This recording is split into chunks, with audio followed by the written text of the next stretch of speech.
All right, it looks like we got some shocking news about Mr. Tim Walz. So it depends on how you look at this, whether this is shocking or not, but certainly when you compare him to other politicians, it definitely is. So all over the news yesterday was all about Tim Walz's finances. His finances have been revealed. We know what his finances are now, and it will shock you, potentially. So check out this headline, this article. It says Tim Walz is like no other politician and his finances prove it. Kamala Harris's pick for vice president has a surprisingly bare financial portfolio. So it says Minnesota Governor Tim Walz's personal finances are much different from what one would expect from a politician. Axios reports that the Democratic vice presidential nominee doesn't own any stocks, nor does his wife Gwen. His financial disclosures as a member of Congress from 2007 to 2019 and as governor don't show him owning bonds, private equities, mutual funds, or other securities. He and Gwen's only investments appear to be in state pensions, including teachers' pensions from their years as educators. If you don't know, both of them were actually teachers, both him and his wife. I don't know if that's where they met or not. I'm not sure about their bio. But it says Walz has also never earned money from book sales because unlike other elected officials, he has never published a book. He doesn't have extensive real estate assets, with he and Gwen selling their house in Mankato, Minnesota for below the $315,000 asking price after he was elected governor. That's crazy. He sold it for below the asking price. I think that's kind of a signal of like he doesn't give a fuck about money and he just kind of cares more about being real and even the perception of not being real, to the point where he's like, I'll just sell it for less than market value. I don't give a fuck. Just because I think for him it's all about just sort of conviction and being honest and that kind of thing.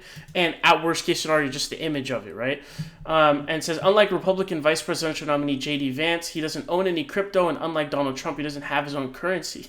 I forgot he had his own currency. It says, these revelations seem to provide another justification for Kamala Harris selecting Walz her running mate. There are no embarrassing business deals that Walz is hiding, nor real estate scandals, nor tone-deaf remarks about wealth. In fact, Walz is more in common with the average American when it comes to money, and as a congressman, he often showed he could relate to financial struggles. He even has legislation to back up his words. While serving in the House, Walz introduced the Stock Act, which is meant to prohibit insider trading by members of Congress and other government employees. The bill was signed into law in 2012 by President Barack Obama. His refusal to own stocks adds to his sterling record for labor and his appeal to heartland voters. The only question is whether all of this can translate to success for Democrats in the Harris ticket in November.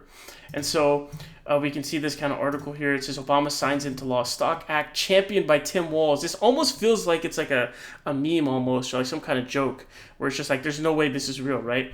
So it says the Stop Trading on Congressional Knowledge Act, or Congressional Insider Trading Ban, championed by Minnesota Democrat Tim Walz, is now law, signed by President Obama at White House ceremony Wednesday morning. The idea that everybody plays by the same rules is one of our most cherished American values, Obama said. It's the notion that the powerful shouldn't get to create one set of rules for themselves and another set of rules for everybody else, so on and so forth. And this is, championed by Tim Walz. And so there's also this article that I saw, it's saying, it actually says here that the richest 1% own a greater share of the stock market than ever before. And so it says the rich now own a record share of stocks. Axios reported on January 10th, noting that the top 10% hold about 93% of U.S. households' stock market wealth. So 10% of the country has about 93% of the stock market wealth. And then I think 1% owns about 54%. And there's actually been an increase since 2002. I don't know if this is a result of the COVID pandemic or not, but it went from 40% in 2002 for the top 1% to 54%. So it's something that's almost exclusively owned by the top of the country, basically. And so what you can see here is Tim Walz doesn't own any stocks. And recently there's been a lot of motion against this because of there were some legitimate instances of like straight up what looked like insider trading with someone like Dianne Feinstein. And then you have stuff with Nancy Pelosi where there's some weird stuff going on where she's getting super rich. I don't know if it's her husband doing it or what, but there's been a large movement against this sort of stock ownership. Obviously, the idea being if you are the one running the government, regulating business, you have a massive impact on the economy, you should have no involvement with stocks.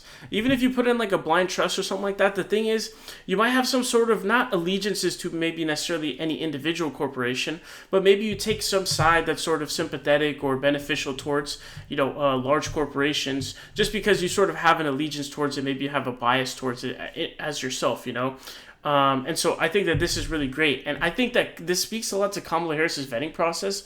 Again, like the vetting process, what it is reported is that sort of She chose Walz largely because they just kind of clicked together. They vibed very well together, as the reports. And Shapiro was asking too many questions about his role. And, Fetterman might have tanked his campaign. He actually told Kamala Harris, don't pick him. His nickname is now Ambitious. So the fear for Kamala was, this guy's going to try to usurp me the way that I was trying to usurp Biden, or that Biden was afraid of me doing, right? So Biden and Kamala clashed early on in the administration over that, right? Because Biden viewed her as a threat and was like trying to shudder her away pretty much. So she ended up going with Tim Walz. Walz reportedly was like, I don't want to be president. I don't give a fuck. Like, I'll be here thick and thin. And Kamala reportedly wanted someone who was just going to be with her through thick and thin and back her through thick and thin. So, I think it says something good about the vetting process in terms of it being legitimate. Again, I was always saying there's a mutual exclusivity. She either had a legitimate, rigorous vetting process, or she actually chose Shapiro. There's no way to do both because Shapiro had too many scandals behind him, and it looks like they did end up going with Walz, and this is likely one of the big reasons. But this is also huge too, because I guess you have now a ticket of, like, I saw Mark Cuban send out a tweet of like, oh, he's like public, schools, educated versus now Ivy Leagues, and so it really kind of turns the sort of elitist versus populist talk on its head now, where it's now Trump and them are the old elite, right? And so I think it's just a really, really great situation. But Tim Walz, a fucking unicorn, dude. Like, he doesn't even have book sales, which book sales don't really matter because they're not like a corrupt form or anything. But, Bernie has book sales even, for example. So Tim Walz he's just somebody different, bro. And he's looking clean as fuck, as you can see in the picture here.